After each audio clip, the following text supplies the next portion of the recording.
Good morning guys. Bali ito yung natapos natin kahapon. Kaya nasinta na yung naglalagyan ng biga. So ngayong araw nga pala, makapag-process na tayo. Ayan, pwede na.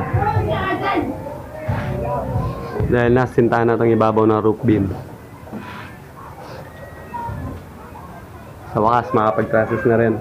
Kapag nabubungan na to, hindi na bilad, hindi na mainit. Kailangan ng matapos to.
Bali natapos na nga pala natin yung process natin guys.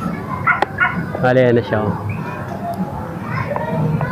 Kung makikita nyo, may yung pasobra na to dito.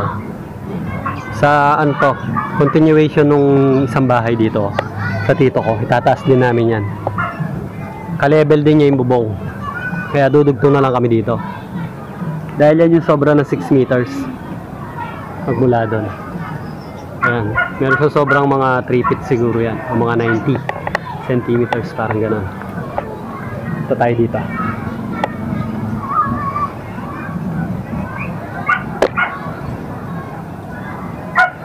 Ayan.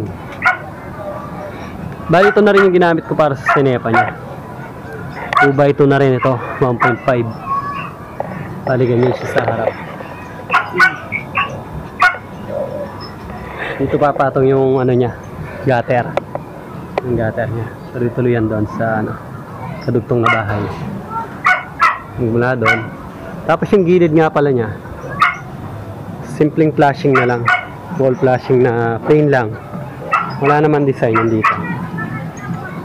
Dito. Sa wall nito sa labas eh. Bali yung long span, yung bubong, yero, tapos dito yung wall flashing niya na plain lang. Yan, yung mula doon. Dito yung gutter, kakanton dito. O nakatakip, nakatapal na lang yung ano, yung flashing niya. Plain lang naman. Yan yung mga connection niya. Matibay, walang kawala.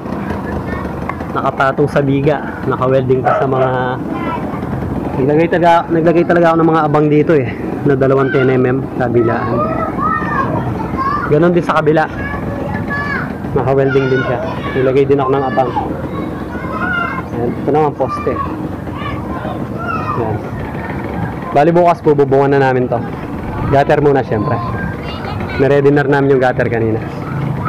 Alas 3 pa lang natapos na namin lahat ito. Tapos sinara namin yung gutter para makauwi ng ano, maaga. Bukas magbububong. Ito nga pala yung mga long span. Ayan o, makatulog dyan. Yung kulay red na yan. Bali yung haba nga pala nito, magmula doon hanggang dito, almost, hindi ko nagkakamali na 17 feet ito. Tapos yung pre-cut na nabili nating long span eh 18 feet yun, kaya may putol pa rin. Sa dulo na lang namin putulin na mga 1 feet, kasi yun yung pre-cut eh. Kung mag-order ka mga 1 linggo pa bago dumating, makaka-order ka ng eksakto. Pinili na namin bilhin yan para makuha ka, ma-deliver ka agad, dahil yun lang ang available. So yun na muna guys, bukas na lang ulit magbubumong na tayo.